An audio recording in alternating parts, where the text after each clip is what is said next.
जब लंकापति रावण का अत्याचार बढ़ गया, बहुत ज्यादा उपद्रव होने लगा, गंदगी बढ़ गई, तब ऋषि मुनियों ने सुमेर गुरु पर्वत पर एक बैठक बुलाई। इसमें सब महात्मा गए, लेकिन धोखे से एक सुदर्शन नाम का छोटा सा बच्चा पहुंच गया। नाम था सुदर्शन। वहां पर चर्चा चलने लगी। ऋषि मुनि आपस में विचार करने लगे, आपस में वार्ता करने लगे।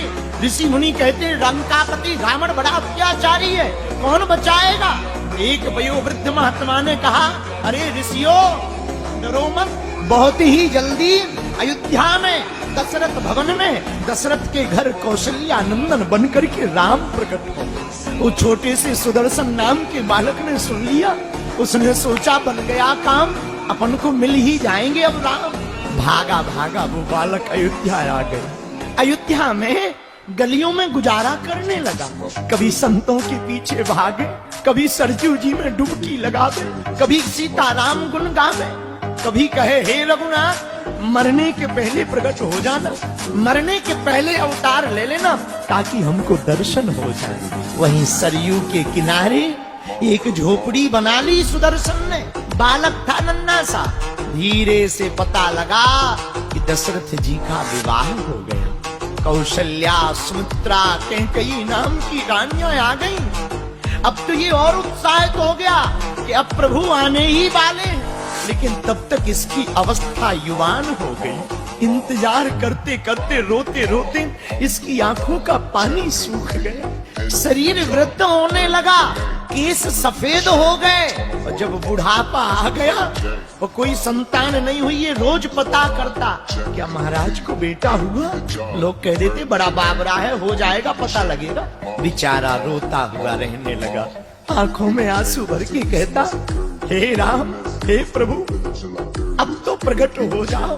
धीरे धीरे कब इसका बुढ़ापा आ गया पता नहीं लगा, लेकिन बुढ़ापे में ही 9वीं तिथि के दिन, चैत्र के महीना में, शुक्ल पक्ष में, अभिजीत मुहूर्त में, दशरथ जी के यहाँ पर जब श्रृंगी ऋषि ने यज्ञ किया, उसी समय प्रभु श्री राम 4 रूपों में प्रकट हो गए। लेकिन क्या काम का प्रकट होना, ये सुदर्शन बूढ़ा हो गया, आंखें जर्जर हो गई, अब दिखना बंद हो गया, चल नहीं पाता, झोपड़ी में सूख सूख कर पड़ा रहे। राम जी 1 वर्ष के हो गए, 2 साल के हो गए, 5 वर्ष के हो गए।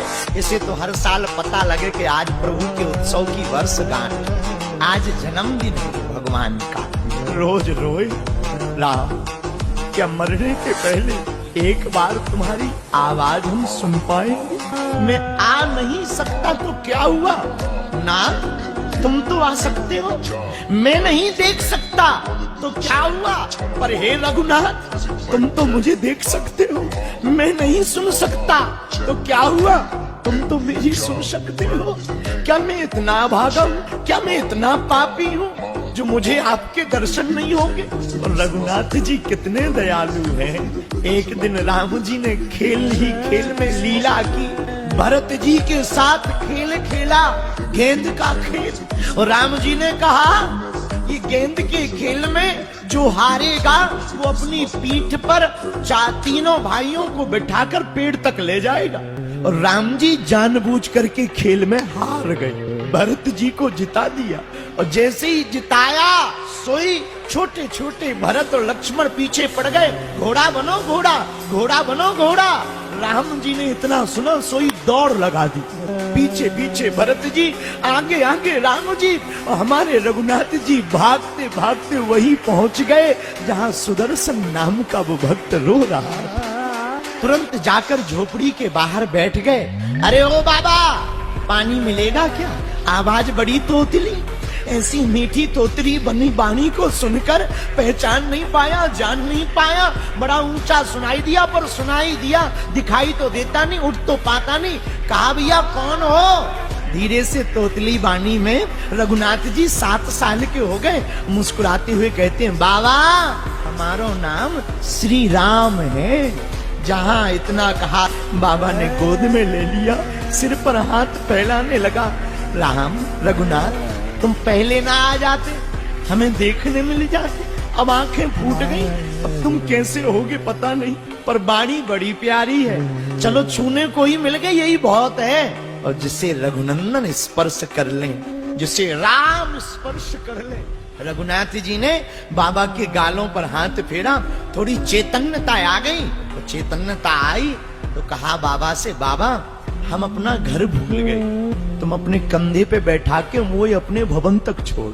अरे महाराज हम तो बूढ़े हो गए, कहां से छोड़े। ठाकुर जी जानबूझ करके कंधों पे चढ़ गए। रघुनाथ जी, बाबा उठ उठ जा बाबा। बाल पकड़ लिए, बाबा बेचारा भूखा प्यासा, किसने जाना। भैया महात्माओं को और भक्तों को सब नहीं पहचान पाते हैं। ना ना ना, इन बिगड़े दिमागों में भरे अमृत के लच्छे हैं। अरे हमें पागल ही रहने दो, हम पागल ही अच्छे हैं। ये महात्मा तो कभी पागल दिखाई देते हैं, कभी कुछ दिखाई देते हैं। बेचारा दोनों पैर पकड़े रघुनाथ जी कंधों पर बैठे जा रहे। राम जी को देखकर कोई फूल माला दे रहा, राम जी थोड़ा अपने गले में लगा में फिर उसके गले में डाल।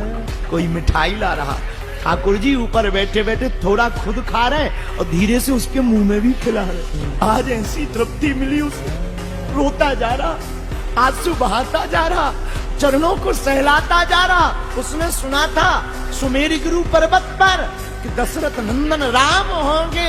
अब मनी मन अपने भाग्य पर इतराता हुआ सुदर्शन नाम का महात्मा कहने लगा, भैया बड़े बड़े धर्मात्माओं को राम जी ने चरण पकड़ा करके ऊपर उठाया, पर मेरा भाग्य तो कहो मैंने इनके चरण पकड़कर इनको ही अपने ऊपर रख लिया। इधर शाम हो गई, राम जी वापस नहीं आए तो ढूंढना मच गया, कोलाहल मच गया। कौशल्या मां कहने लगी, बताओ राम जी कहाँ गए। भरत और शत्रुघ्न कहने लगे, दौड़ लगा करके गए, पता नहीं। तब तक एक वयोवृद्ध अपने कंधे पर राम जी को बैठाए दशरथ भवन में प्रवेश करता। दशरथ जी भागे भागे जाते, राम जी झटका देते थे, दूर हटो, हमारी गाड़ी तो भवन में जाएगी सीधे, यहाँ लैंड नहीं होगी, यहाँ नहीं हम उतरेंगे, दूर हट जाओ। दशरथ जी बेचारे पीछे पीछे राम जी भीतर तक ले गए।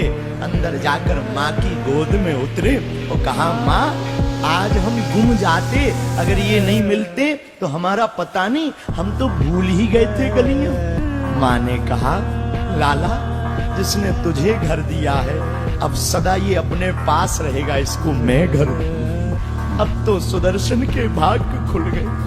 एक दिन भगवान सुदर्शन के दोनों नेत्रों पर हाथ लगा दिया और नेत्रों में तेज गति के साथ रोशनी की चमक छा गई, दृष्टि आ गई। और सुदर्शन की दृष्टि आई, सृष्टि बदल गई और सामने सुदर्शन ने रघुनाथ के दर्शन कर लिए।